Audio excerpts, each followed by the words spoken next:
Alors, bonsoir à tous et à toutes. Vous êtes plus d'une centaine à avoir suivi les deux premières parties. La troisième articulation de cette soirée avec Midrash Études à Manito, c'est le Rav Uziel. On va plonger dans la pensée juive, Manito, Neher et Lévinas. Bechavod Rav Uziel. Bien. Eh bien, Erev Tov. Alors d'abord, je vous remercie d'être aussi nombreux à cette heure-là et de ne pas avoir couru rapidement faire autre chose après déjà 2 heures d'intervention. Et on va essayer, donc je vais essayer, malgré l'heure tardive et les difficultés un petit peu de la soirée, de présenter de manière assez succincte quelles ont été les 3 réactions en France après-guerre face à la Shoah. Je sais qu'une très grande partie d'entre vous ont déjà entendu la conférence du Rav Ackerman, Menachem Ackerman, qui a exposé déjà la façon dont Manitou comprenait et voyait la Shoah. Donc, je ne reviendrai pas très longuement sur Manitou, j'en exposerai peut-être une partie, peut-être une certaine partie, et je me permettrai une critique aussi. Et par ailleurs, je voudrais montrer ce qu'on peut trouver quelquefois de très percutant chez Neher, André Neher, et évidemment Emmanuel Lévinas. Évidemment, dans le cadre d'une conférence d'1 heure, ça va être un petit peu court et je ne pourrai pas vraiment tout expliciter, mais peut-être aurons-nous la possibilité d'élargir ça plus tard. Donc, je vais commencer tout d'abord par montrer, comme c'est bien connu, que dans son exposé que Manitou a mis par écrit sur la Shoah, il fait référence à André Neher. Or, ce qui est très intéressant, d'abord, c'est qu'il ne le cite pas explicitement. Il ne dit pas explicitement André Neher dit telle et telle chose. Mais parmi toutes les différentes manières de percevoir la Shoah, manières d'expliciter ou d'expliquer la signification de la Shoah, Manitou parle d'une certaine façon qu'il a lu, sans dire que c'est Neher, mais quand on va le lire maintenant, je vais vous montrer le passage de Manitou, on ne peut pas ne pas voir que c'est d'André Neher qu'il s'agit, et ça demanderait donc de faire un double mouvement. Un premier mouvement sera de montrer comment Manitou explique Neher, ensuite comment Manitou critique Neher, c'est-à-dire qu'il dit qu'il n'est pas d'accord avec André Neher. Et dans un troisième mouvement qui n'est pas de Manitou, mais qui va plutôt être de moi, c'est de montrer que Neher dit plus que ce qu'il dit. Et donc, on peut peut-être lire Neher, et pas seulement on peut peut-être, mais on peut très certainement lire Neher d'une autre façon, et peut-être qu'une partie des critiques de Manitou se relève moins percutante. C'est donc ce que je vais essayer de faire dans un premier mouvement. Dans un deuxième mouvement, donc après avoir montré Neher, je vais très succinctement parler, expliciter ce que Manitou va dire, et là aussi, je vais me permettre une petite critique en disant que peut-être en fin de compte, que la réponse de Manitou, elle aussi, aurait besoin d'être un petit peu rétablie. Et enfin, j'espère que j'aurai le temps, mais je n'en suis pas sûr du tout. Et à ce moment-là, peut-être, avec votre permission, ça sera l'objet peut-être d'une deuxième conférence la semaine prochaine ou plus tard, sur la pensée d'Emmanuel Lévinas, parce que chez Emmanuel Lévinas, les tenants et les aboutissants de sa pensée sont beaucoup plus compliqués et beaucoup plus recherchés, et donc il va falloir les lire d'une manière beaucoup plus attentionnée. On va commencer donc par Manitou, qui parle de Neher sans le citer. Alors je vais essayer de vous montrer le texte de Manitou. Je crois que c'est ça. Voilà. Je suppose que vous voyez le texte maintenant. Et dans ce texte, comme vous le voyez ici, c'est un texte qui s'appelle Vaï Bacharit Hayamim. Donc, tout ce qui était au cours du Rav Menachem Ackerman, donc on a entendu parler, puisqu'il a puisé là-bas dans la pensée de Manitou une explicitation des relations qui existent entre la pensée de la création de l'État d'Israël face à la pensée de la Shoah. Et Manitou, ici, parle de ce qu'il appelle ici le prix du libre arbitre. C'est-à-dire, et regardez tout de suite ce que dit Manitou, je suis à la ligne 3 maintenant, l'approche que l'on voudrait examiner maintenant est beaucoup plus forte, philosophiquement et théologiquement parlant. C'est-à-dire que Manitou reconnaît tout de suite qu'on ne peut pas parler de ceux qui disent que la Shoah a eu lieu parce que philosophiquement et théologiquement, l'homme était nécessairement libre, dit cette pensée-là est très profonde. Et il va falloir voir qu'on ne va pas pouvoir l'éliminer ou la repousser aussi facilement que les autres. C'est-à-dire, Manitou ne va pas montrer que Neher se trompe fondamentalement, mais il va montrer que dans l'explication que Neher apporte, il y a quelque chose qui ne fonctionne pas. Mais ce n'est pas que les fondements, les principes de Neher soient faux. Quand il parlait, je ne sais pas exactement si le Rav Ackerman vous en a parlé, mais quand il parlait, par exemple, dans cet écrit de la pensée de ce qu'il appelle les païens, de ceux de la nouvelle, ce qu'il appelle les païens et juifs, eh bien là, quand il en parle, il dit clairement c'est une hérésie. Par contre, là, pas du tout. Que dit-il? Comment des événements comme ceux de la Shoah ont-ils pu arriver dans un monde créé par le Dieu de la vérité? C'est-à-dire que ici, nous dit Manitou, la question, le questionnement de Neher était le suivant. Dieu est le Dieu de la vérité, c'est-à-dire que Dieu est le Dieu du bien. Comment le mal, c'est-à-dire comment des événements comme ceux de la Shoah, c'est-à-dire comment le mal événementiel, avec cette dimension monstrueuse qu'elle a pris durant la Shoah, peut-il arriver dans un monde créé par quoi? Par le Dieu de vérité. La vérité ici veut dire que Dieu de vérité, c'est le Dieu pour qui il ne peut véritablement exister ou il ne peut véritablement influencer l'histoire que des événements qui sont reliés, en relation avec la vérité. Or, le mensonge, le néant, la destruction que la Shoah nous donne, nous propose, est quelque chose qui est en contradiction notoire avec le sentiment que Dieu est Dieu de vérité. Un tel mensonge, c'est-à-dire un tel néant, ne devrait pas exister. L'être de Dieu, qui est un être de vérité, est incompatible avec un néant total et absolu que représente la Shoah. Et donc la question de Neher est extrêmement profonde, parce qu'il vient, il dit, la nature de ce que le judaïsme décrit comme être celle de Dieu est incompatible avec la Shoah. Ce n'est pas que Dieu veut ou ne veut pas la Shoah, c'est qu'il est impossible, a priori, qu'il y ait une Shoah dans un monde où Dieu est Dieu de vérité, ou Dieu de l'être.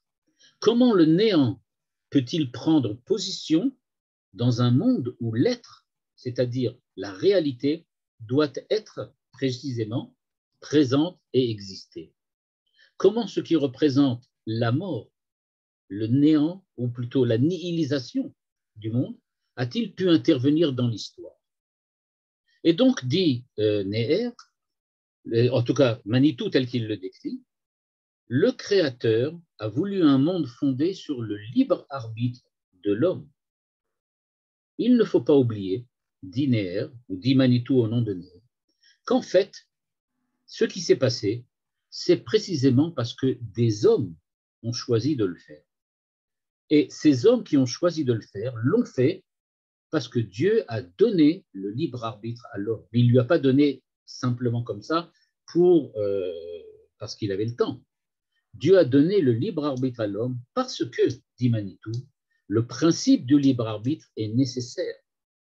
À savoir, il est dicté par la nature de l'être divin.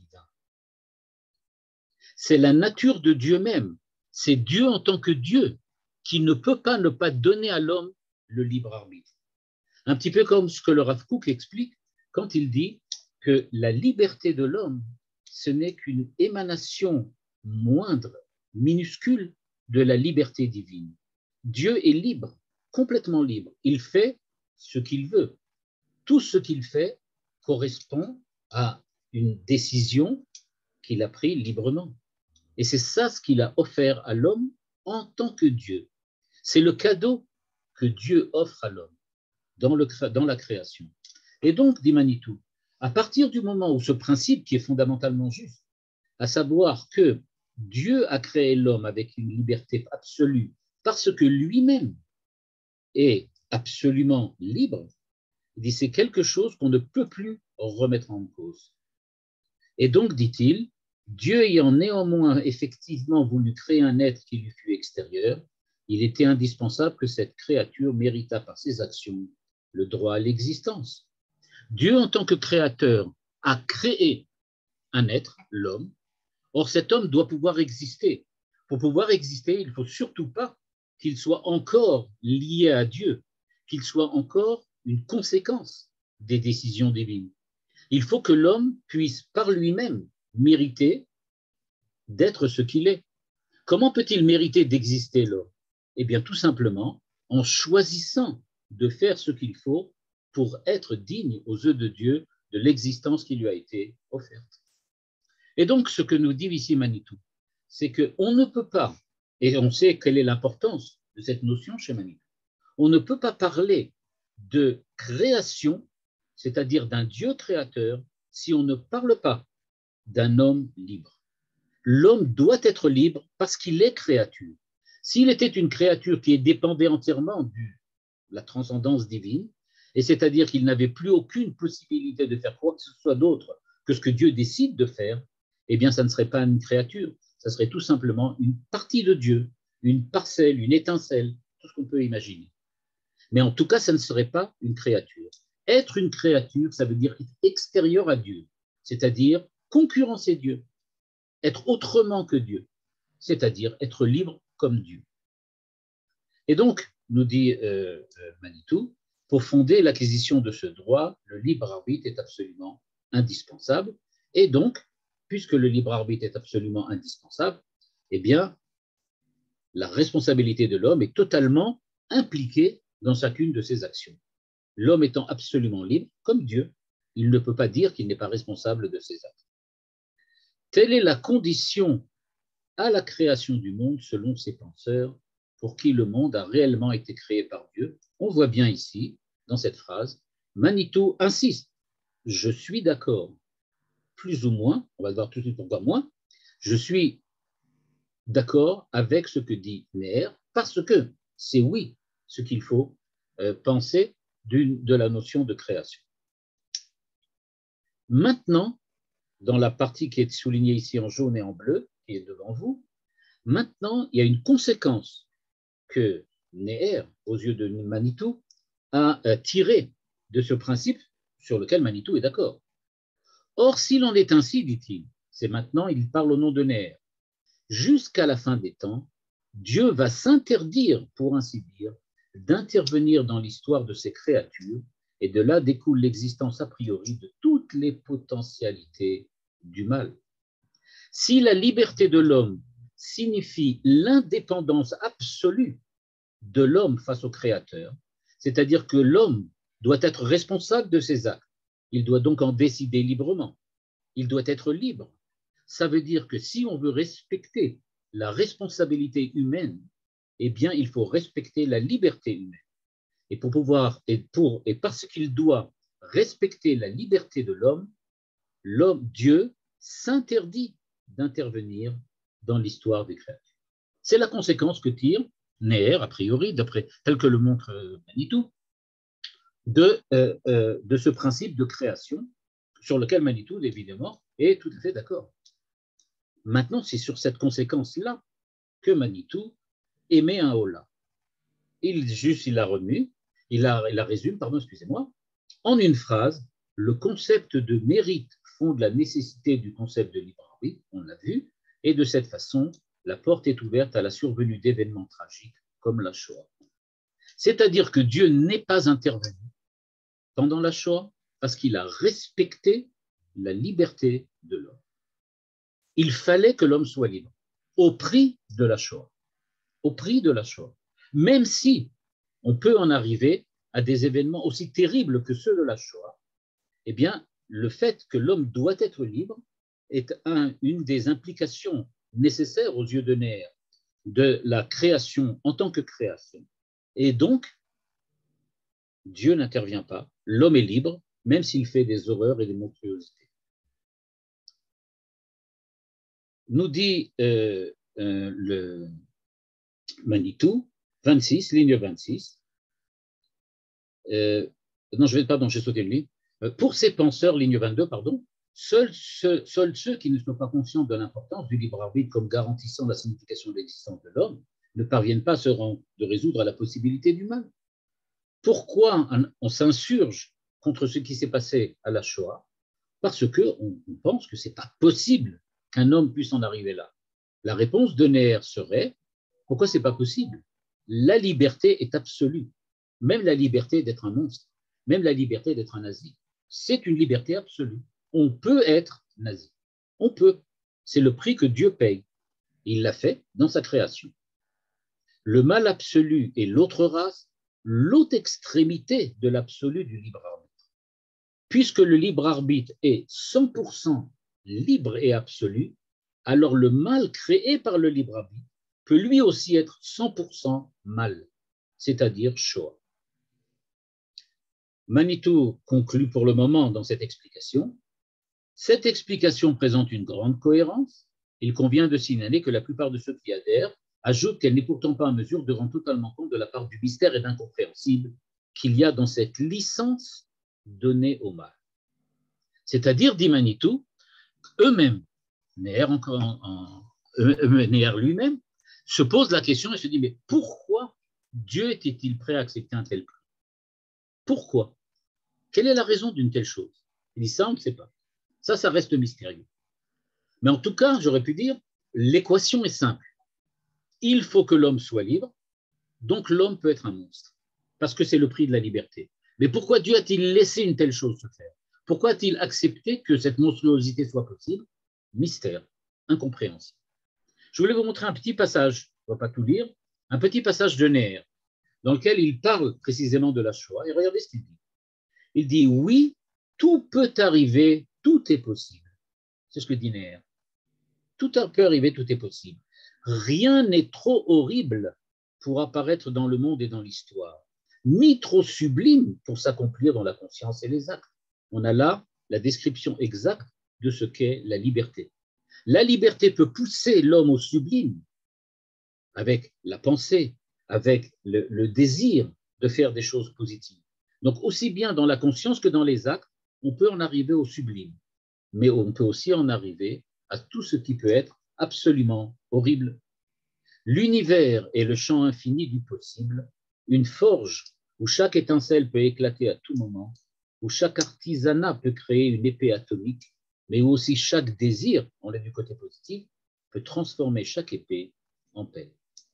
Et donc, ce que l'on voit ici, c'est que Neher donc, insiste bien sur le fait qu'il est possible, parce que l'homme est libre, qu'on en arrive même aux atrocités de la Shoah.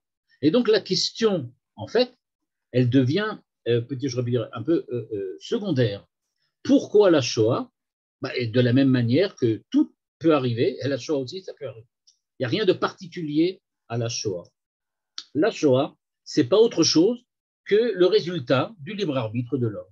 Bon, un résultat qui est évidemment dramatique, tragique, etc. Mais résultat possible.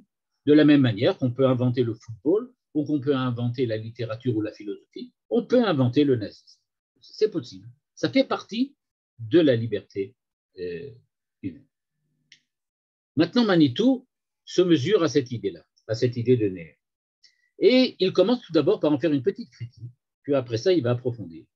Première critique que Manitou lui adresse, c'est de commencer à recadrer l'ensemble de cette pensée, précisément dans l'ensemble de la pensée juive. Et il nous dit, en fait, qu'est-ce qu'on recherche dans cette pensée de ce qu'il appelle la pensée du libre arbitre? Eh bien, ce que l'on recherche, c'est, il l'a dit ici à la ligne 5, possible de sauver la foi monothéiste. Dieu, on l'a vu, monothéiste, ça veut dire croire en Dieu un, mais pas un en tant que nombre un, mais en tant que cause du monde. C'est-à-dire, on croit avoir la foi monothéiste, ça veut dire qu'on croit dans un Dieu créateur qui a donné un sens à l'histoire, un sens à l'homme, un sens aux actes de l'homme et à la responsabilité de l'homme. Et donc, nous dit Manitou, C'est ce qu'a fait Neher. Neher a sauvé, on peut dire comme ça, la foi juive du problème qui a été soulevé par d'autres pensées beaucoup plus extrêmes, qui eux disent, si la Shoah a eu lieu, alors Dieu n'existe pas, ou Dieu est impotent, ou Dieu ne l'a pas voulu, quelque chose comme ça. Donc il dit, quoi qu'il en soit, il dit, voilà, ça c'est pour nous dire que, oui, Dieu le voulait, pas la Shoah, mais le libre arbitre. Il voulait le libre arbitre. Une des conséquences du libre arbitre, c'est la Shoah. Mais il voulait au moins le libre arbitre. Et ça, dit-il, quitte à donner à cette foi une dimension stoïque et dramatique, puisqu'il s'agit maintenant d'accepter pour Dieu, et c'est là peut-être l'élément le plus, j'aurais pu dire, le plus, pas dangereux, mais le plus dramatique de la pensée de Neher, c'est qu'il provoque l'homme juif en lui demandant d'avoir une foi stoïque, c'est-à-dire d'accepter le fait que les choses sont telles qu'elles sont. À partir du moment où Dieu a créé la liberté de l'homme, eh bien l'homme peut faire la Shoah. Ce qui veut dire que stoïquement, nous devons accepter la possibilité et l'éventualité de la réalité telle qu'elle est devant. Dieu n'interviendra pas. Dieu lui-même est stoïque. Il accepte, puisqu'il l'a décidé, il l'accepte. C'est le monde tel qu'il l'a voulu. Les lois que Dieu a fixées dans la nature, les lois que Dieu a fixées dans la nature humaine sont telles qu'il accepte que cela soit comme ça. De la même manière que les stoïques disaient, le monde a un ordre et il faut savoir accepter l'ordre du monde, on ne pourra jamais rien changer. Dieu aussi est, on peut dire comme ça, impotent face à la réalité du monde et il doit regarder le monde stoïquement. Les choses sont telles qu'elles sont. Et maintenant, nous dit Manitou, il faut déjà approfondir. Et à la vérité, cette conception légitime d'une façon acceptable l'existence du mal naturel, c'est-à-dire que l'on accepte le mal tel qu'il est, découlant au fonctionnement du monde selon ses règles. C'est donc, comme j'ai dit tout à l'heure, être stoïque, c'est accepter le monde tel qu'il est. Elle est en mesure d'expliquer les conséquences de la méchanceté humaine dans les dimensions quotidiennes. Elle est pourtant insuffisante à la spécificité et l'unicité absolue de la Shoah. Nous dit Manitou, Neher commet une erreur. Encore une fois, ce n'est pas une faute, c'est une erreur. L'erreur de Neher, c'est d'avoir interprété, comme je l'ai montré tout à l'heure, le mal de la Shoah comme un mal extrême, mais un mal habituel. Il n'y a pas de différence. La Shoah n'est pas différente de n'importe quel autre mal qu'il y aurait dans le monde. Et quand Dieu accepte que l'homme soit libre, il accepte la possibilité du mal. Et la Shoah, c'en est un parmi les autres. Et ça, nous dit Manitou, ça c'est une erreur. La Shoah est différente dans sa nature des autres maux de la nature. Et donc, nous dit-il, c'est déjà un problème que Neher ne résout pas, à savoir, comment peux-tu expliquer l'horreur absolue et extrême, le néant parfait qu'est la Shoah? C'est quelque chose de différent. Comment est-il possible que le Dieu d'Israël, connu comme tout-puissant, miséricordieux et juste à la fois, ait laissé se produire un tel événement en dépit de ses promesses de veiller sur son peuple, particulièrement dans les périodes d'exil? Deuxième question, nous dit Manitou. Mais Neher, qui est un bibliste reconnu, comment a-t-il pu laisser passer tout simplement l'objection de Manitou, à savoir, mais le Tanakh est rempli d'interventions divines. Tout le Tanakh, toute la Bible, c'est pour nous montrer comment Dieu intervient dans l'histoire des hommes. Alors pourquoi brusquement, pour la Shoah, il a décidé que, ah non, ça c'est la liberté de l'homme. Mais tout ce qui s'est passé à Sodome, à Gomorrhe, tout ce qui s'est passé avec Job, tout ça, où ça a disparu? Pourquoi Dieu n'a-t-il pas non plus dit à ce moment-là, oh ben je laisse tomber puisque c'est la volonté de l'homme, puisque c'est la liberté de l'homme. Et donc, nous dit Manitou, il manque quelque chose. Il manque quelque chose dans la pensée de Neher qui ne permet pas de comprendre la spécificité de la Shoah. Ça peut expliquer le mal globalement. Pourquoi y a-t-il du mal fait par l'homme? Parce que l'homme est libre. Mais la Shoah, ce n'est pas un mal. C'est le mal absolu. Ça, c'est différent. C'est quelque chose qui est complètement différent. Manitou parle évidemment du Shabbat pour expliquer qu'est-ce que c'est que la liberté de l'homme. Je termine juste pour montrer, puisqu'on n'a pas beaucoup de temps, pour montrer comment Manitou termine. Il dit en fait la faiblesse de la pensée de Meir réside en ceci, que premièrement, elle ne prend pas en compte les données concrètes de la spécificité de la Shoah. Et que la Shoah est, je vais dire un mot très fort qui n'est pas dit par Manitou lui-même, mais qui me semble être ce que Manitou veut dire. Il veut dire un peu à Meir, tu banalises la Shoah. Tu en fais un mal parmi les autres. Non, la Shoah, ce n'est pas un mal parmi les autres. C'est quelque chose d'une dimension, d'une nature, d'une essence complètement différente. En ça, je ne suis pas d'accord. Deuxièmement, elle fait également abstraction du contrat providentiel passé entre Dieu et son peuple, lequel s'exprime dans cette règle: en cas de danger pour la vie humaine, le Shabbat est suspendu. C'est-à-dire qu'en cas de pikuach nefesh, doché Shabbat, on doit repousser le Shabbat, on a le droit de transgresser Shabbat, ce qui prouve bien, dit Manitou, que même au niveau de la halacha, quand il s'agit de l'extermination totale et absolue du peuple juif, comme les Allemands ont voulu la commettre, là, tu ne peux pas parler de quelque chose qui est seulement un mal. Un mal, ça serait recevoir un coup, une douleur, une souffrance, peut-être un assassinat.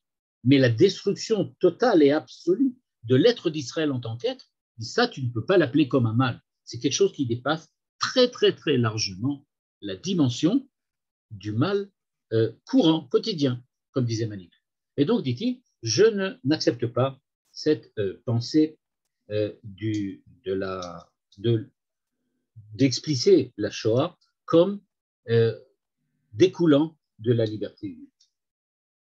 Avant de venir à ce que Manitou dit lui-même, Manitou, à la fin de son écrit, termine sur une remarque.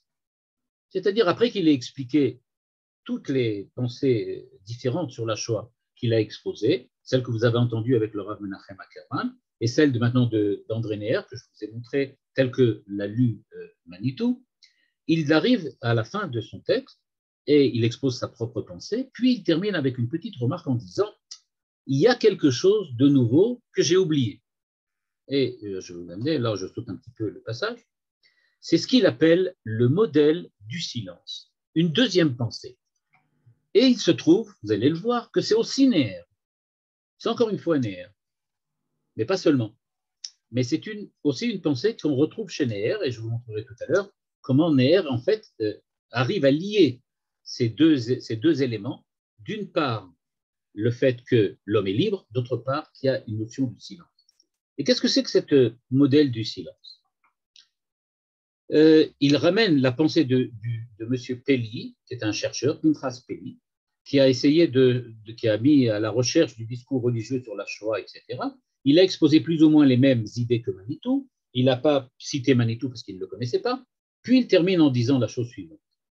Il est vrai, ça c'est M. Pinchas Pelli qui écrit, que lorsque nous cherchons une explication ou une réponse à la question pourquoi, nous n'avons, semble-t-il, d'autre choix que de nous enfermer dans le silence, que de nous imposer de nous taire.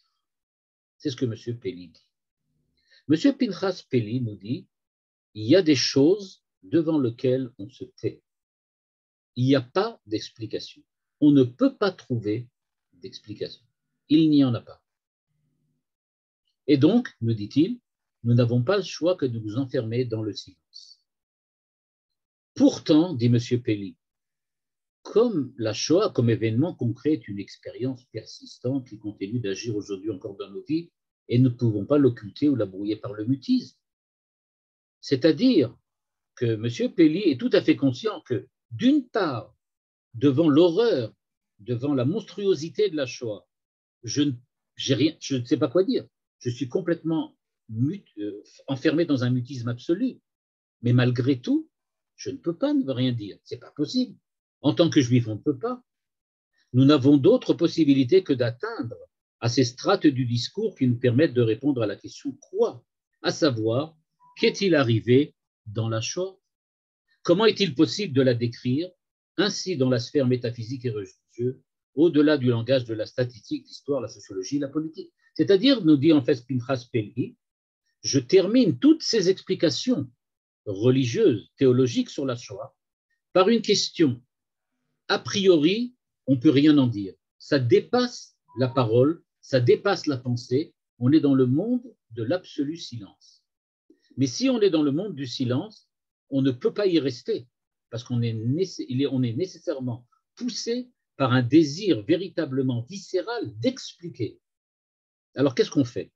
Eh bien, il nous dit, je ne sais pas. On doit se taire, mais on ne veut pas. On voudrait parler, mais on ne sait pas. Alors, on reste quelque chose entre les deux, entre le silence et la parole, quelque chose qui serait dans le bégaiement. On bégaye. On va presque dire quelque chose, mais on ne le dit pas. On reste là quelque part, entre les deux, ni parlant, ni se taisant. Et donc, on reste dans le silence. Manitou critique, termine sur une critique.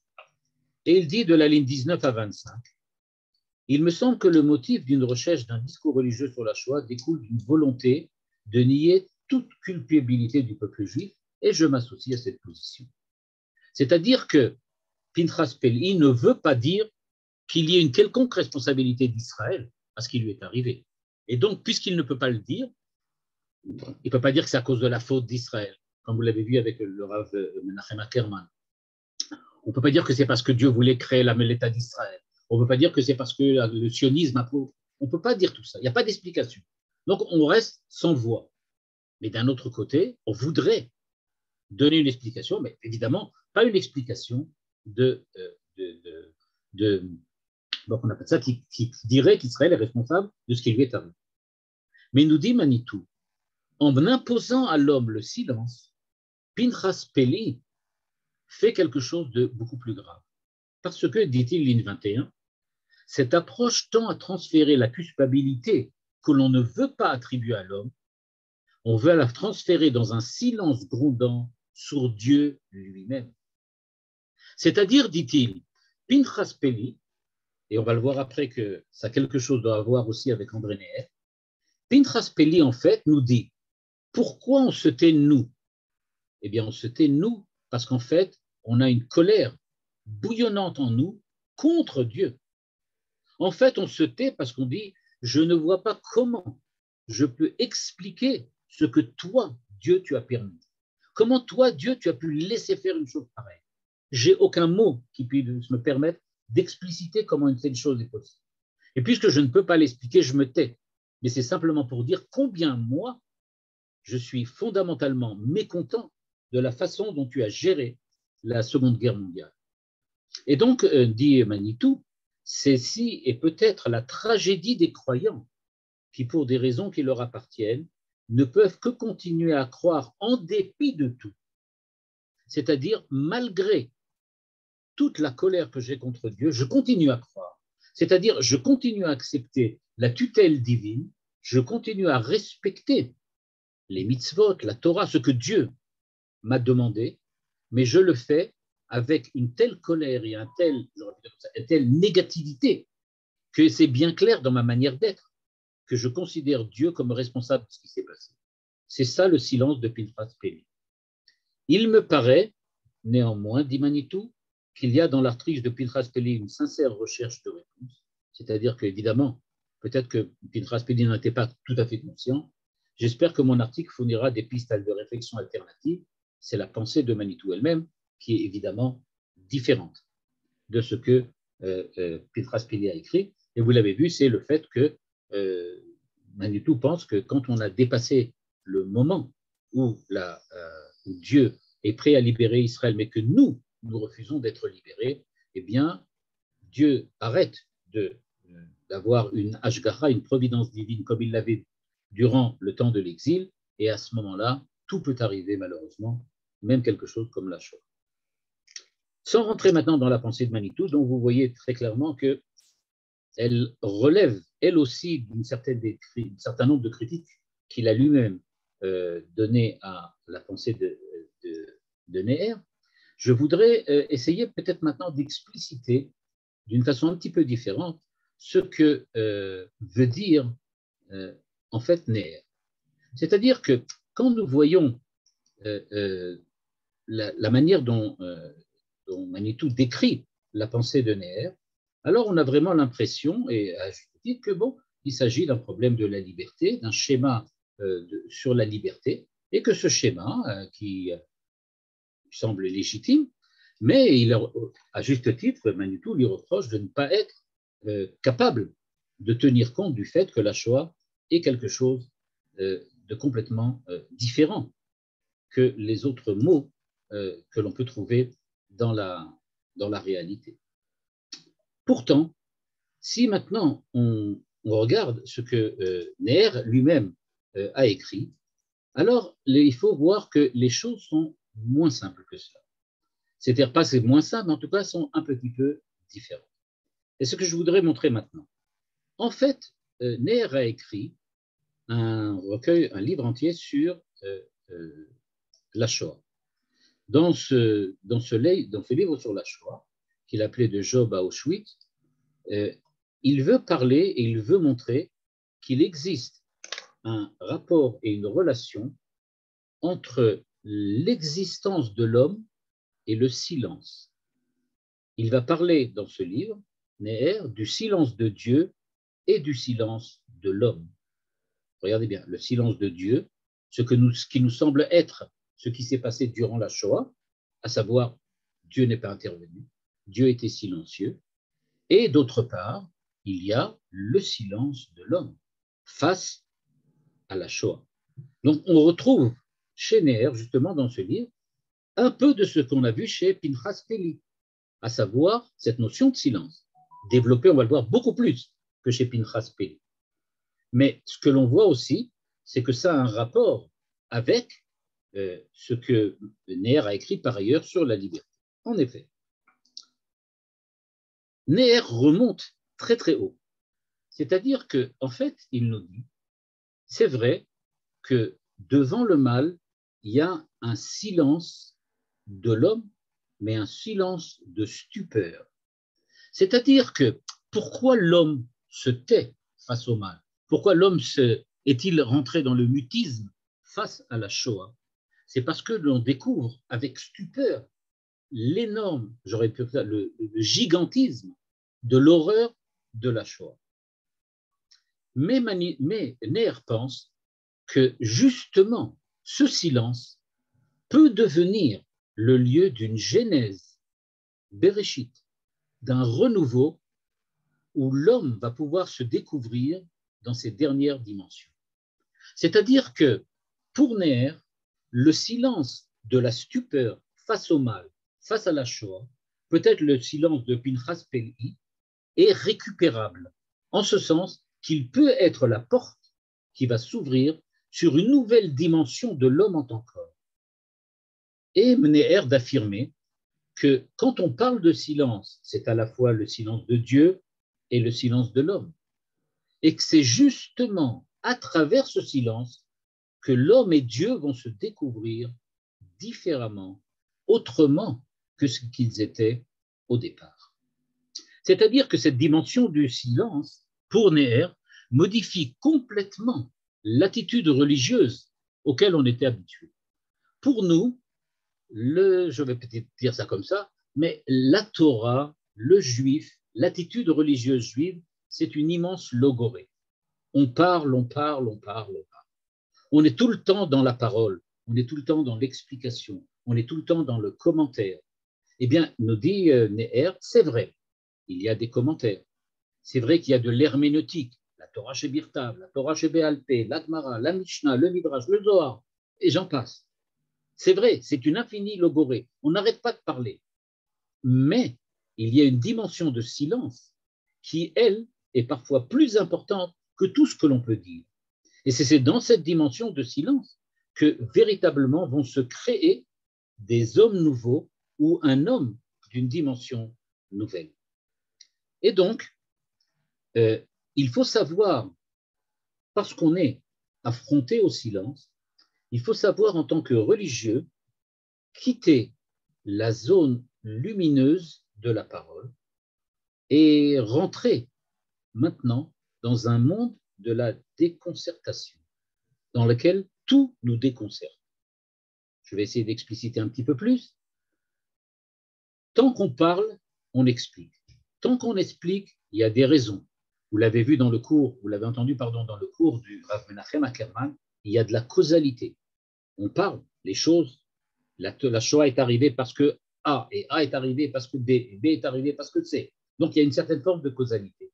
Et il vous a expliqué que Manitou, justement, veut déconnecter, veut montrer qu'il n'y a pas de causalité. Ce n'est pas parce qu'il y a la Shoah que c'est la cause de la création de l'État d'Israël. Donc, il n'y a pas de causalité. Il y a ce qu'il avait appelé une concomitance, c'est-à-dire que des choses qui arrivent simultanément. Et donc, ces choses qui arrivent simultanément, nous dit Neher, révèle à chacun d'entre nous qu'il y a des choses déconcertantes dans l'existence humaine, que tout n'est pas lumineux, que tout n'est pas explicite, que tout n'est pas explicable. C'est ce que veut dire Neher. Et donc Neher nous dit, la liberté de l'homme, c'est-à-dire le fait que l'homme puisse choisir, que l'homme puisse prendre des décisions de façon responsable, cette liberté, elle a comme contrepoint qu'il faut savoir faire face au doute, aux choix non résolus, aux questions sans réponse. Et c'est ça ce que ça comporte. Parce que si tout était explicable, la liberté ne serait pas liberté. Si j'avais la possibilité de toujours savoir quoi faire dans toutes les situations, alors où se trouve la liberté? Je ne serais qu'un robot savant. Je serais qu'une intelligence artificielle. J'aurais la capacité de toujours savoir quoi faire dans toutes les situations, puisque je serais programmé pour toujours tout comprendre et tout faire. Or, nous dit Neher, non, la liberté de l'homme requiert qu'il y ait des choses qui soient impossibles à savoir, c'est-à-dire impossibles à mettre dans le cadre d'une causalité, impossible à comprendre, et c'est ça ce qui nous laisse d'un côté pantois, mais d'un autre côté, nous permet de créer un homme nouveau. Parce que c'est seulement, un peu comme le disait le philosophe allemand Karl Jasper, c'est seulement dans les situations limites qu'on a la possibilité de mesurer véritablement la foi d'un homme et la force de la pensée d'un homme. Si vraiment on arrive aux limites de la pensée, alors on peut véritablement vérifier qui on est. C'est ce que Neher veut dire ici, peut-être d'une façon un peu existentielle, face à la Shoah. Il dit la Shoah représente le summum de la liberté humaine, en ce sens que c'est une situation totalement incompréhensible, c'est-à-dire totalement silencieuse. Il n'y a rien qui transparaît, il n'y a rien qui s'exprime par la Shoah, rien, aucune idée. On reste pantois. Tohu vavohu. Rashi nous dit Adam tohe alma sheyeshbo. Qu'est-ce que c'est que le tohu bohu? C'est-à-dire pas le néant, mais le fait, ce qui n'a plus aucun sens. Eh bien, ce qui n'a plus aucun sens, c'est ce qui nous laisse pantois. C'est ce qui nous amène à une rencontre avec le déconcertant. Et donc, nous dit Neher, le silence, c'est pas une pause. C'est pas je m'arrête un moment et d'ici une demi-heure, j'aurai trouvé la réponse et je vais pouvoir y répondre. Non, c'est pas un répit. C'est pas je m'arrête de parler, mais tout à l'heure, je recommence. Pourquoi? Parce que Dieu ne s'est pas éclipsé de là. Dieu est toujours là. Dieu, la présence de Dieu, c'est le garant que le silence est un vrai silence. Pour que le silence soit un vrai silence, il faut que Dieu soit là. Si Dieu était quelque chose pour lequel je pourrais dire qu'il n'est plus là ou qu'il n'intervient plus, comme toutes les chitotes que Manitou avait ramenées, à ce moment-là, je peux continuer à parler, j'ai une explication. Mais c'est parce que Dieu est vraiment là, parce que la présence de Dieu est absolue, universelle, que je reste avec ma question, et donc c'est pour cela que je suis en silence. Le silence vient montrer précisément que je ne peux pas me passer, comme disait Laplace à l'époque, de cette hypothèse de l'existence de Dieu. Elle est là. Dieu est là. C'est une réalité. Et puisque Dieu est là, il n'y a pas d'éclipse de Dieu. Et donc, Dieu ne s'est pas simplement caché pour nous permettre de dire allez, faites un petit effort, je reviens tout de suite. Non, il est là, mais complètement silencieux. Et donc, pour Neher, dans cette perspective, il se place sur un point de vue sur lequel Manitou ne serait pas d'accord, mais pour lequel, vous allez le montrer tout de suite, il n'est pas illégitime de le faire. Neher reproche en fait à Manitou la vision providentialiste qu'a Manitou. C'est-à-dire en fait la position de Manitou qui dit il y avait certaines lois de la providence divine. Ces lois se sont arrêtées quand on est arrivé au temps messianique. Le fait qu'Israël ait refusé de prendre position face à la rédemption, face à la Géoula, a fait que les lois de la providence se sont arrêtées et maintenant tout part avec le hasard. C'est-à-dire que tout peut donner n'importe quoi, y compris la Shoah. Cette idée-là, Neher l'aurait refusée, l'aurait réfutée. Parce que Neher aurait dit, tu cherches maintenant, en fin de compte, une explication providentielle qui va nous amener à déboucher, malgré les accidents de parcours énormes comme ceux de la Shoah, à une arrivée triomphale ou triomphante sur un événement messianique réalisé, bon et positif. Parce qu'en fait, dit Neher, toi, Manitou, quand tu viens et que tu insistes sur le fait qu'on peut donner une explication historiographique de la Shoah, tu introduis dans l'histoire la Shoah comme un événement qui va être un accident pour arriver en fin de compte à déboucher sur la venue du Mashiach. Il dit non, moi je refuse d'appeler la Shoah un accident. C'est pas un accident, c'est le lieu du silence. C'est le lieu où la liberté de l'homme est telle qu'elle t'impose le silence pour te dire il y a des situations que tu ne pourras jamais réintégrer dans le cadre d'une vision historiographique de l'existence d'Israël. On ne peut pas expliciter, dirait Neher, ce que sont les tenants et les aboutissants de la Shoah, même d'après la manière dont Manitou va l'expliquer. C'est-à-dire qu'en fait, Neher refuse de considérer la Shoah comme une étape, quelle qu'elle soit, quoi que tu la dises, avec ou sans concomitance, avec ou sans simultanéité, ça n'a aucune importance. On ne peut pas parler de la Shoah de cette manière-là, parce que, dit Neher, la Shoah, c'est un trou béant dans l'histoire. Je n'aurai pas le temps ce soir de parler d'Emmanuel Levinas, mais je voudrais juste dire une petite phrase de Levinas qui disait que la Shoah, c'est la tumeur de la mémoire. Une tumeur de la mémoire. Très, très belle phrase d'Emmanuel Levinas. J'aurais pu dire peut-être la même chose chez Neher.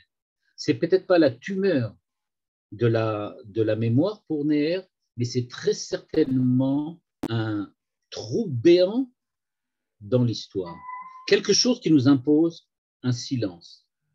Et donc, Neher va dire que essayer de trouver des explications à la Shoah, c'est ce qu'il appelle, de manière très, très virulente, des minauderies rassurantes.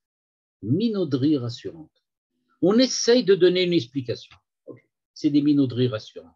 C'est pas ça. Je ne veux pas de minauderies rassurantes. Il dit alors, qu'est-ce qui se passe? Bien, il dit, regardez Pierre Teilhard de Chardin. Pierre Teilhard de Chardin parle et dit que le monde va vers le point oméga. On va vers la rédemption, vers le Mashiach. Pierre Teilhard de Chardin était un chrétien, évidemment. Et donc, il parle du fait qu'on va déboucher sur une histoire qui va déboucher, que l'histoire va déboucher sur une époque messianique. Eh bien, nous dit Neher, non. Moi, je préfère ce qu'il appelle une théologie de l'insécurité. Il y a des moments dans lesquels on ne peut rien dire parce qu'il n'y a rien à dire. On a la contradiction devant nous, il y a Dieu, il y a la Shoah, et ça reste un trou béant dans lequel on ne peut absolument jeter aucun pont. Et donc, il dit, il n'y a aucune garantie. Il n'y a aucune garantie que tout se finira bien. Et en cela, il est évidemment absolument pas d'accord avec Manitou. C'est-à-dire, dit Renner, je ne peux pas assurer que tout se finira bien, parce que ça remettrait en cause le principe de la liberté de l'homme. C'est ce qu'on a vu tout à l'heure.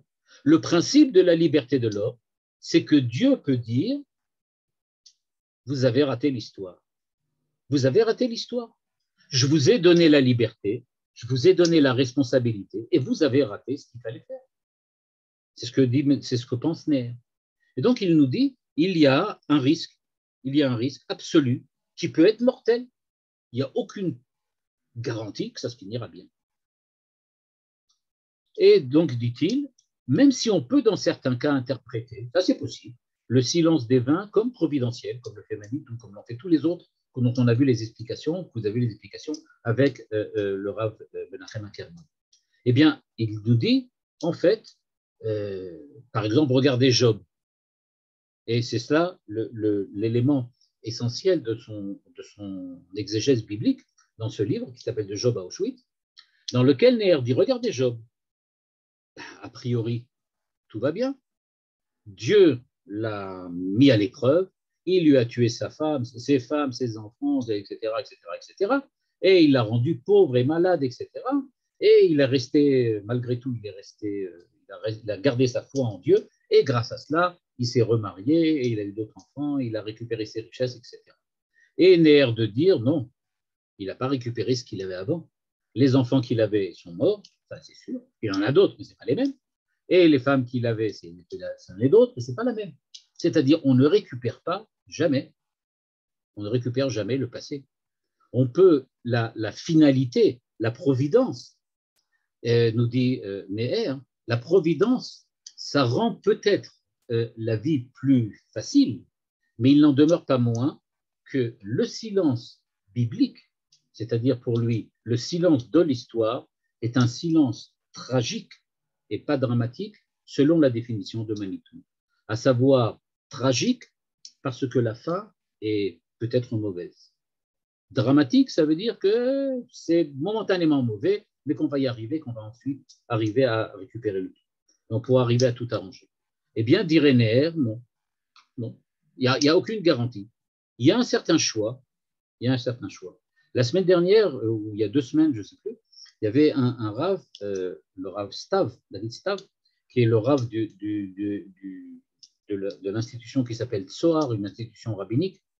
Et donc, le Rav de Tsoar, le Rav Stav, racontait que son fils lui a dit, « Hé papa, qu'est-ce qui va se passer si un jour on arrive à la conclusion qu'en fait Dieu n'existe pas, que la Torah c'était du pipeau, et que tout ce qu'on a fait dans notre vie, on s'est trompé.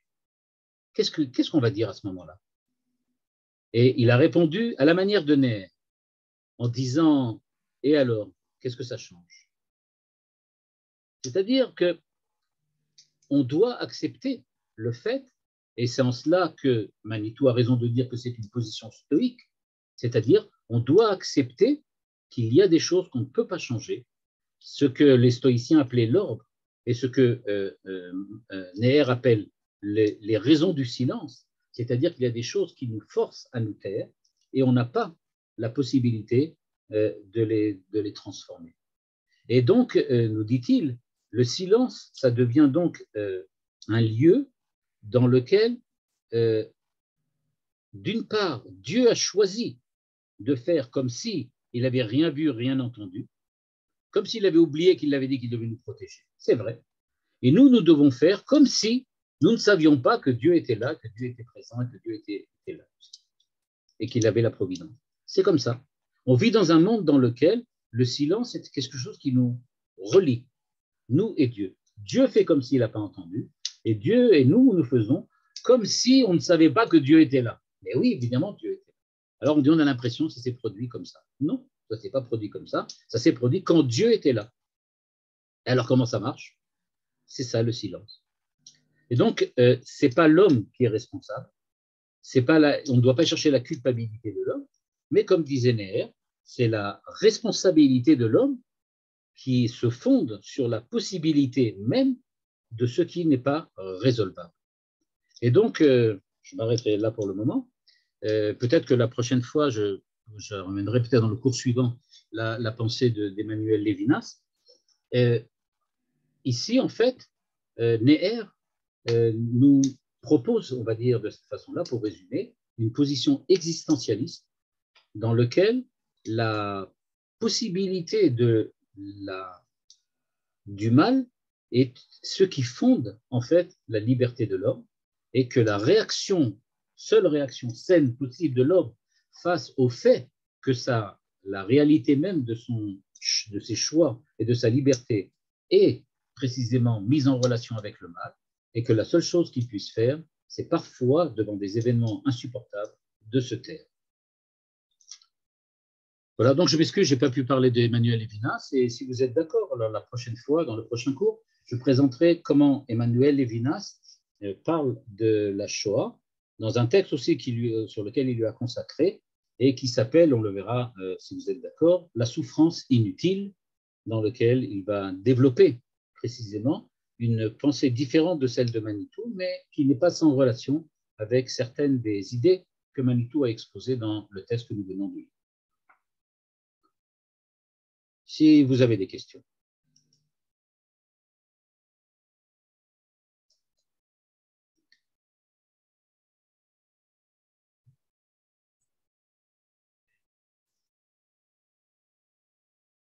Ah, vous ne pouvez pas parler.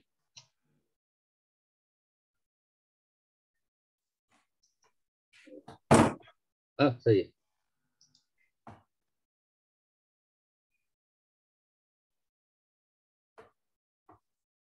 Il me semble que Manitou disait quand même qu'on ne peut pas parler de la Shoah si ce n'est avec crainte et tremblement, ce qui ressemble au silence, non?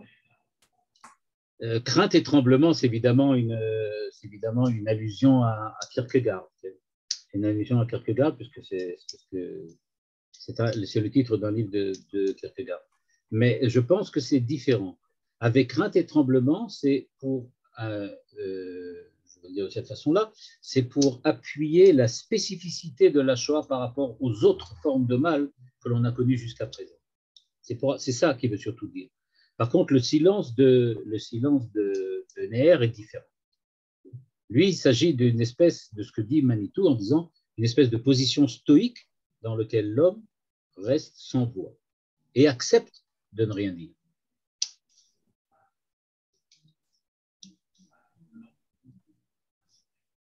Ah, les micros sont fermés. Ah, je ne sais pas pourquoi. Ah, bien. Tu peux le libérer? Ah, Johan n'est pas là. J'appelle Johan. Non, on peut les ouvrir. Ah, ça y est, c'est possible? Ah, je sais pas. Bah, ceux qui peuvent les ouvrir, d'après ce que je vous pouvez les ouvrir, donc pour ceux qui veulent intervenir, vous pouvez ouvrir votre. Ah non, il y a monsieur Israël qui me dit que c'est pas possible.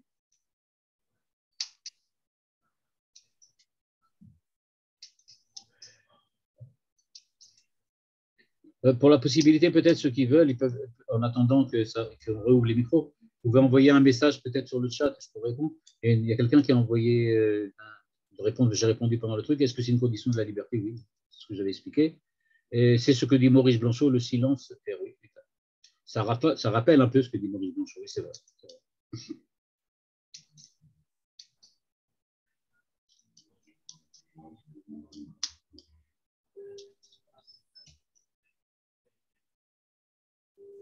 Bon, moi, je vois que ça, il n'a pas réussi.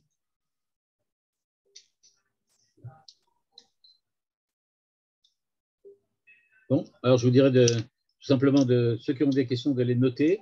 Et la prochaine fois, quand je parlerai de Lévinas, au début peut-être, ou à la fin, vous pourrez reposer les questions et à ce moment-là. Et les promesses des prophètes sur l'issue positive de l'histoire. Est-ce qu'il y a des promesses des prophètes sur l'issue positive de l'histoire? Oui. Le fait que le Mashiach va venir. Mais est-ce que le Mashiach va venir Beïta ou pas Beïta ou Afrishena? C'est justement ça, sur ce point-là que Manitou se place.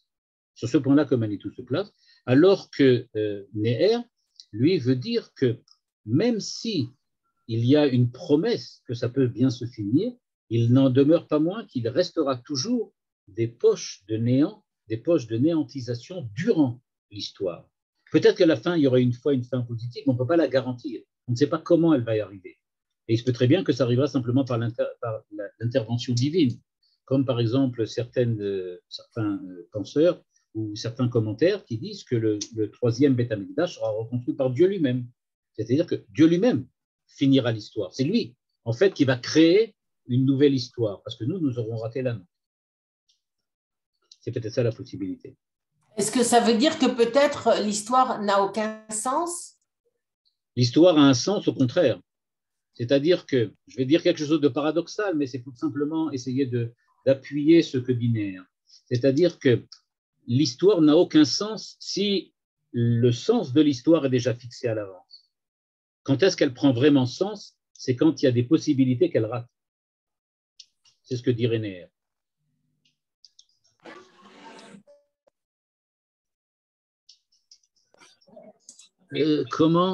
Comment les silences de Dieu et de l'homme peuvent aboutir à une nouvelle création? Parce que d'après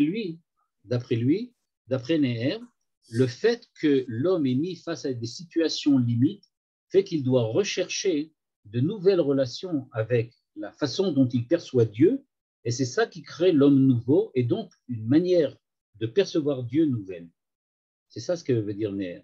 C'est-à-dire que tant qu'on est dans le train-train du quotidien, à ce moment-là, il n'y a rien qui change. Et donc, c'est le Dieu d'hier, ça, le Dieu d'aujourd'hui, le Dieu de demain. Et donc, rien ne changera aussi au niveau de l'homme.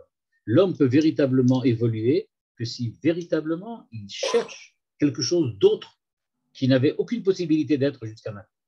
C'est un petit peu ce que le Rav Nachman de Breslav a fait, les contradictions insolubles. C'est un petit peu ça. Merci, les micros sont ouverts. Ceux qui veulent poser une question, je crois que monsieur veut intervenir. Monsieur Lévy, vous voulez pas intervenir, Marc? Non? Il faut ouvrir le micro. Oui, ça y est. Voilà. Oui, bonsoir. Oui.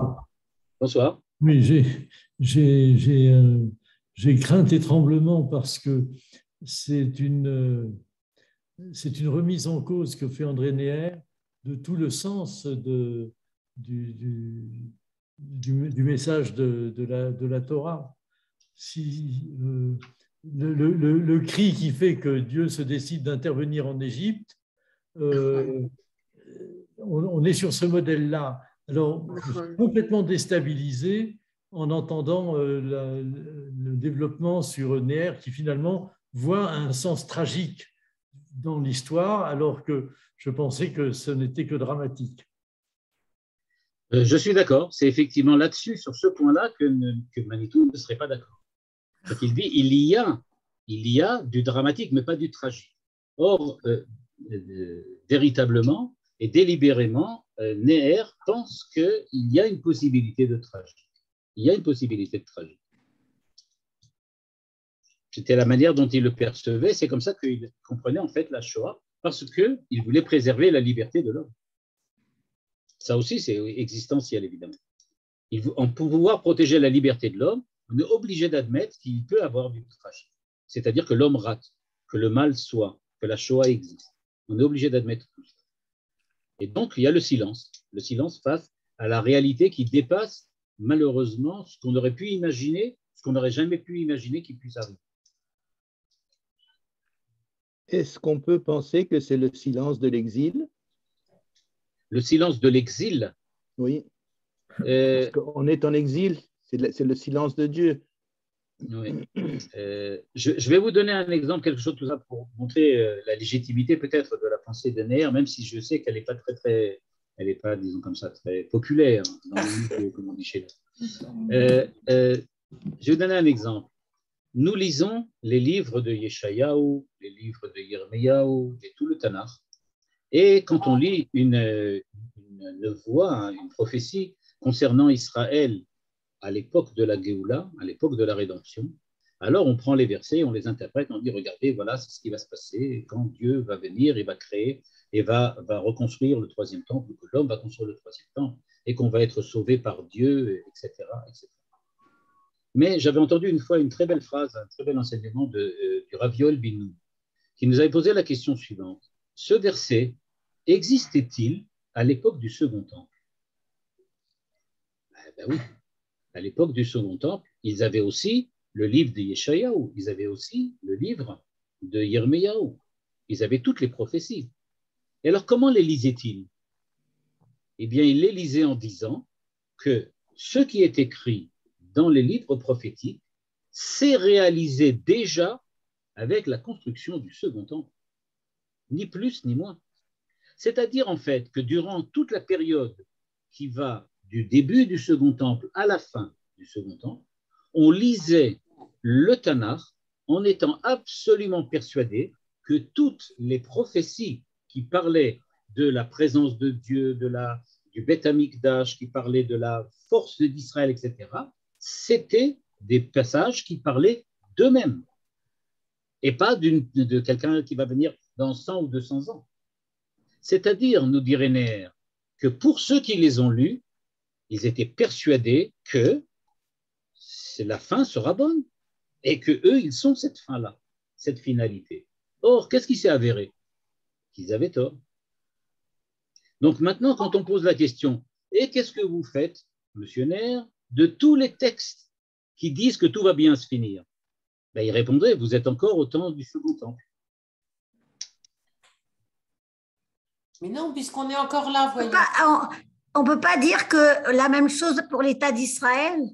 Ah oui. À la limite, je crois que Néer l'avait dit une fois, il disait que choisir le sionisme, c'est un pari. C'est un pari. Pourtant, il était très optimiste par rapport à Israël. Je me rappelle, il disait… Et c'est un optimisme lucide. C'est-à-dire, je suis optimiste compte tenu de la situation telle qu'elle est maintenant, que ça va bien se finir. C'est-à-dire que j'ai bien l'impression que les hommes utilisent leur liberté et leur libre arbitre à bon escient et que nous allons déboucher effectivement sur une période de réussite de l'histoire. Mais ça n'empêche pas que peut-être, je me trompe, comme à l'époque du Second Temple, ils se sont trompés. J'ai une question. Par exemple, si on prend la Yetziat Mitzrayim, la sortie d'Égypte, alors on peut se dire aussi qu'on n'a pas… Dieu est intervenu parce qu'on a crié, parce qu'on a supplié. Peut-être qu'on ne supplie pas assez. Alors, je pourrais vous ramener l'enseignement du Rav Luria, qui n'est pas le seul d'ailleurs, il y en a d'autres encore qui le disent aussi, qui disent que si les enfants d'Israël n'avaient pas pleuré comme ils ont pleuré quand ils étaient en Égypte et que Dieu est intervenu, aujourd'hui, il y a longtemps que le Mashiach serait déjà arrivé. C'est à cause de leurs pleurs et de leurs pleurnichements que nous, on a dû subir l'exil et tout ce qui a suivi après. Ils auraient dû être plus stoïques et subir encore un peu, encore 190 ans. Si on avait tenu 190 ans de plus, on n'en serait pas là. C'est ce que le Rav Luria dit et qu'il y a encore d'autres. Je ne me rappelle plus qui sont les autres, mais je sais que j'en ai vu 2 ou 3 encore qui disent aussi la même chose. Le Rav Luria, je me rappelle. C'est-à-dire, il faut ce que présente, il y a quelqu'un qui demande très bien, qui demande est-ce que le silence prôné par André Neher s'inspirerait du Vaïdom à Aaron? Oui, tout à fait. Tout à fait. Vaïdom à Aaron. On sait que Bekrovai à Kadesh, mais Vaïdom à Aaron. On se tait. Il y a un silence. On ne sait pas. On ne peut pas être sûr à 100%. L'histoire, ce n'est pas l'histoire de la liberté et du libre arbitre de l'homme. Ce n'est pas une histoire qui est déjà fixée à l'avance. C'est une histoire qui se fait dans le présent. Ça, c'est la position existentielle. Et quand on est dans le présent, rien ne dit que ça sera bien. Mais comme vous le dites, le Vaïdom Aaron, c'est soutenu par le fait qu'il sait que Bikrobaï est Kadesh. Je dis Bikrobaï est Kadesh. Oui, non, mais justement, mais ça, il le sait, comme tel à l'intérieur. Alors qu'apparemment, ce que Neher fait, je ne vous cache pas que je suis un peu retourné par rapport à tout ce que j'ai entendu, il démissionne de la volonté de trouver une réponse rationnelle. Il en avait une au début, bon, Osé Shalom ou Borera, dont le mal est possible, mais à la fin, bon, ben, il n'y a plus rien à dire. Je pense qu'il veut dire, c'est que le silence provient de la liberté de l'homme. C'est-à-dire que la liberté de l'homme peut nous amener à des choses de cette façon-là. Or, j'ai entendu que Dieu a promis qu'on va pouvoir arriver au Mashiach. On va pouvoir déboucher sur la rédemption. On va pouvoir déboucher sur la Géoula. Alors, comment c'est possible? Ça, c'est Vaïdom Aaron. D'un côté, j'ai cela, comme je l'ai expliqué tout à l'heure, c'est-à-dire, d'un côté, le fait qu'il y ait du silence, c'est justement pour nous dire que Dieu est là. C'est-à-dire, je suis sûr à 100% que Dieu est là. Mais pourtant, il y a la Shoah. Donc, comment je peux accepter les deux? C'est ça le silence. C'est savoir pas résoudre le problème et trouver une explication, mais de dire qu'il va falloir maintenant que dans le cadre de la liberté, je sois prêt à accepter que cette liberté est une limite, la limite de ne pas savoir comment l'utiliser. Choc, quoi, un choc au sens habituel du terme. Ça veut dire qu'on ne peut pas chercher, on ne peut pas comprendre. Et si vous prenez le mot choc comme sens de loi, décret, okay? Alors si c'est un choc, c'est une loi, alors la loi elle nous dit voilà ce qu'il faut faire, voilà ce qu'il ne faut pas faire. Mais si on prend choc comme le Midrash le dit, mechokek, celui qui grave, alors la gravure, c'est-à-dire l'aspect définitif de la loi, il se fait en marchant, c'est-à-dire dans la façon dont nous réalisons la loi. C'est-à-dire que le mechokek, c'est celui qui grave en même temps qu'il écrit. C'est-à-dire que je grave la lettre de la loi, c'est un mouvement, ce n'est pas quelque chose de donné. C'est ce que veut dire Neher. Il y a quelque chose qui est en mouvement en permanence. Merci. Est-ce qu'il y a encore une dernière question? Oui, je voulais poser une question. Oui, je trouve que le débat entre Manitou et Neher est profondément, a des implications politiques profondes. Je pense au texte qu'on dit tous les Shabbats dans la plupart des shuls dans le monde d'ailleurs, Reishit Sbichat Gelateinu. Bon, pour Manitou, c'est clair. Mais pour Neher, c'est un espoir. Oui. C'est un espoir. C'est ce qui me semble être ça, que pour Neher, c'est toujours quelque chose qui est, c'est une sheifa, c'est quelque chose vers lequel on avance, on veut y arriver. Mais on n'a pas la garantie que ça se terminera comme ça. D'après ce que j'ai pu comprendre de Rav Lichtenstein, c'était aussi un peu sa position, des Chonolivar. Ah, je ne savais pas, c'est intéressant, je vérifierai. Je ne savais pas. Et ainsi que son beau-père, le Rav Soloveitchik, il n'était pas… Le Rav Soloveitchik, ça c'est sûrement beaucoup plus… Moi, je ne savais pas que le Rav Lichtenstein avait aussi… Je ne l'ai pas lu moi-même, ça m'a été dit, alors c'est sans garantie. Ah, ben, en tout cas, c'est sûr que la position de Neher, telle que je l'ai expliquée maintenant, comme vous avez vu, Manitou l'a expliqué un petit peu différemment de moi. Mais c'est que la manière dont j'ai interprété ici Neher, c'est effectivement quelque chose d'existentiel, parce que il me semble que c'est effectivement ce qu'il essayait de dire. C'est essayer de dire que la Shoah est possible parce que l'échec est possible. L'échec absolu est possible. Merci beaucoup, Ravouziel. Dernière chose. Je sais que vous en avez déjà parlé, mais il y en a beaucoup qui demandent est-ce que vous pouvez quand même revenir sur la conclusion de Manitou en quelques phrases? Finalement, qu'est-ce que Manitou? Comment il conclut? Alors, si vous voulez que j'explique ce que dit Manitou, ça, je préférerais le faire la prochaine fois quand je vais expliquer les Vinas. Parce qu'à ce moment-là, je montrerai très bien, j'espère très bien, je me vante, mais je vais essayer de montrer la différence entre Manitou et les Vinas. Parce que là aussi, on va voir deux manières encore différentes de percevoir. Ce que je voudrais dire, en tout cas, pour donner juste un schéma très simple, c'est qui simplifie trop peut-être, mais qui va donner en tout cas une direction de pensée. Manitou est un historiosophe, c'est-à-dire que c'est un philosophe de l'histoire. Pour lui, il va chercher à comprendre l'évolution de l'histoire, les tenants et les aboutissants de l'histoire, c'est-à-dire qu'il lui faut donner une explication de l'enchaînement des événements historiques. Et c'est pour ça qu'il donne l'explication qu'il donne, même si dans cet enchaînement, comme l'a très bien montré le Rav Menachem Ackerman, il ne parle plus de causalité dans cet enchaînement, mais de juxtaposition d'événements et pas de causalité. Il reste, en fin de compte, il y a des événements, mais il n'y a plus de causalité intime entre les événements, mais ils sont juste juxtaposés les uns des autres. Et comme dans la discussion que j'ai eue avec lui, je lui ai soumis une petite objection en disant qu'il n'y a pas de juxtaposition que dans l'esprit de celui qui la regarde, et donc ça ne peut pas être de l'historiologie. Mais inversement, Neher a une position existentielle. Et peut-être que la différence entre les deux, c'est le fait que d'un point de vue existentiel, Neher a vécu la Shoah vraiment. C'est-à-dire que pour lui, aucune explication, et il le dit quand il parle de minauderie rassurante, il dit rien ne peut expliquer l'horreur de la Shoah pour ceux qui l'ont vécu. Rien du tout. J'avais quelqu'un dans ma famille qui m'a dit une fois, tu peux lire autant de livres que tu veux sur Auschwitz, tant que tu n'as pas senti l'odeur qu'il y avait là-bas, tu ne peux rien comprendre. Il y a quelque chose que qu'on ne peut pas changer.